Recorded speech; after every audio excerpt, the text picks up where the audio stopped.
Hello, my name is Lewis West, and I'm a member of an organization called Saving Our Babies. But today, I wanted to talk about something that has affected all Americans, and that is the events of 9/11.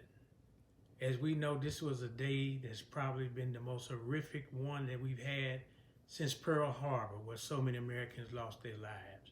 But the points that I wanted to emphasize is I was in a program called Choices as a correction officer, and this program was designed to help people who had addictions but could not stop their tendencies to commit crimes.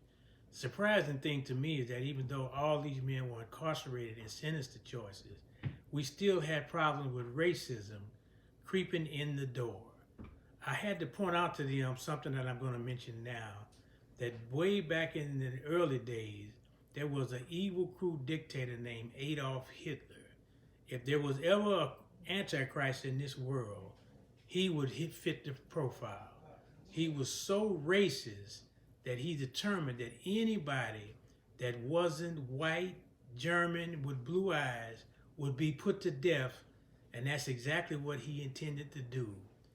So the message that I want to bring out is we have some people in our country misguided that are worshiping Adolf Hitler and his ideology to this day.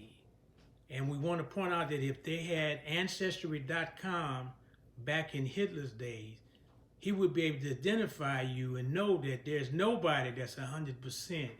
And he would have also put these same people who are worshiping him, they would be put to death under Hitler's reign. The flip side of that is there was a situation in Mother Africa years ago, Hotel Rwanda, where they had two warring tribes. These tribes and these people in the warring tribes looked so much alike that the only way they could be identified is that they had to have a proper blue card that they would show to the government police, and if they didn't have it, they would be put to death. Hundreds of thousands of people were put to death because of this. Now, was any of these situations based upon racism, or is it what it is? Evil and hatred.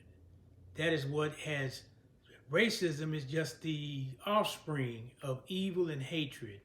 And because we have been given the free reign and free choice to choose what spirit that we want to worship, we are able to do all of these things in the name of evil by stereotyping each other, making laws and mandates that show that one citizen is better than another, not understanding and realizing that God has made us one people, and there is no way that we can have any supremacy other than God's supremacy over this nation. We are going in a direction that is not good, but I have seen the optimism and the hope that I know that people of all backgrounds and all colors can get along. We do ourselves a disservice if we're just going to allow racism to dominate everything that we do and not look behind what is the cause of it.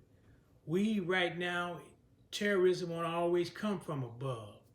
The terrorists are right here in the community. They're right here in your homes. They're right here in your basement. The thing that connects them together is that they have allowed evil and hatred consume them, where they are committing some of the most horrific crimes that this world has ever seen.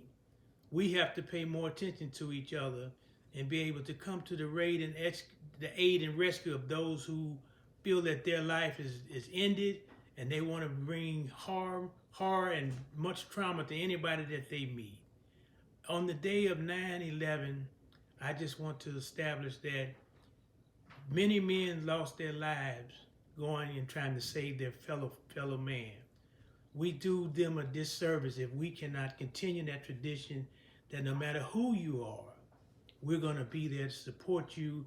And if we can save a life and save people from certain death, we need to do everything that we can. And maybe, just maybe, we can turn this thing around. Thank you for your time, and may God bless each and every one of you.